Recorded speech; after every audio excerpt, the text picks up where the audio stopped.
everybody. I'm Dr. Sunanda Chava. I'm an oral medicine specialist. Today I'm here to talk about multiple sclerosis. So, what is multiple sclerosis? Uh, Multiple sclerosis, what is the other name? It's also called encephalomyelitis disseminata. And the exact etiology for multiple sclerosis is unknown. So, it is considered to be as a chronic autoimmune disorder where T cells attack myelin sheath of nerves of CNS system, that is brain and spinal cord. The body tends to heal and form scars in the nerves. So, the signal transmission is decreased. The speed is decreased in these. There are scar formation on the nerves. So, it's considered to be a type 4 hypersensitivity reaction. Also, etiology, genes on chromosomes are involved in this condition according to some people.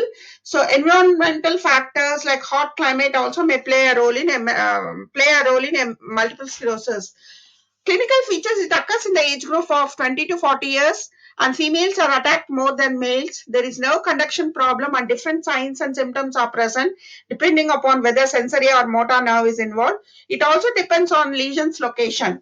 So the signs and symptoms vary in each person. Sensory, there are 3 groups or 4 groups: sensory, motor, and emotional and cognitive features. So in sensory, you have fatigability, pins and needles sensation, neuralgias like trigeminal neuralgias and all, abdominal pain and all.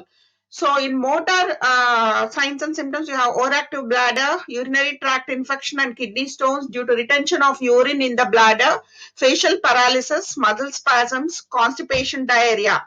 Emotional and cognitive features, there might be depression, drunk feeling, dizziness, and ataxia. So in sensory, you can also have paresthesia, and usually bilateral trigeminal neuralgias in young patients should raise a suspicion of multiple sclerosis. There might be optic neuritis. There's involvement of cranial nerves, third, fourth, fifth, sixth. So this might lead to Uftoff sign.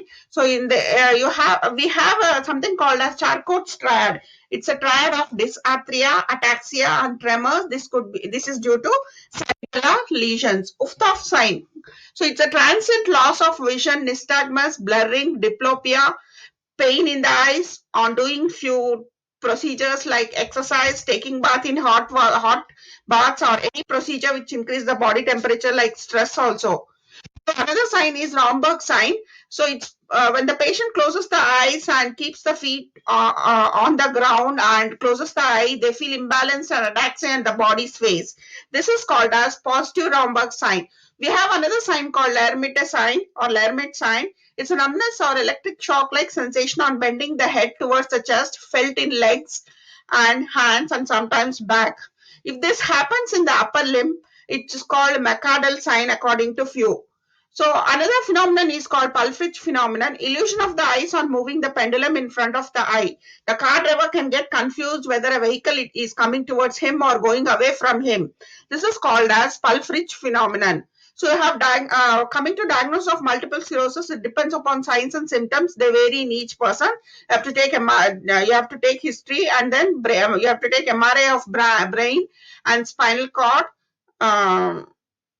Then lumbar puncture to get cerebrospinal fluid, which is subjected to electrophoresis.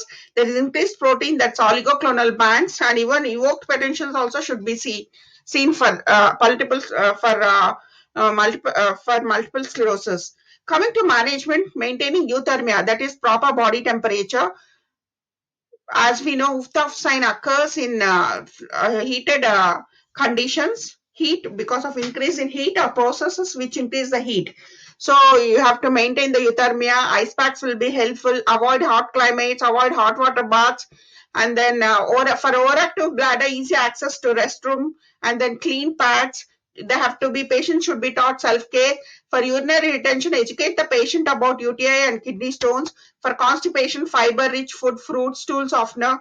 For medications, beta interferon for relapses to reduce inflammation of the body or infections. Relapses means flare-ups.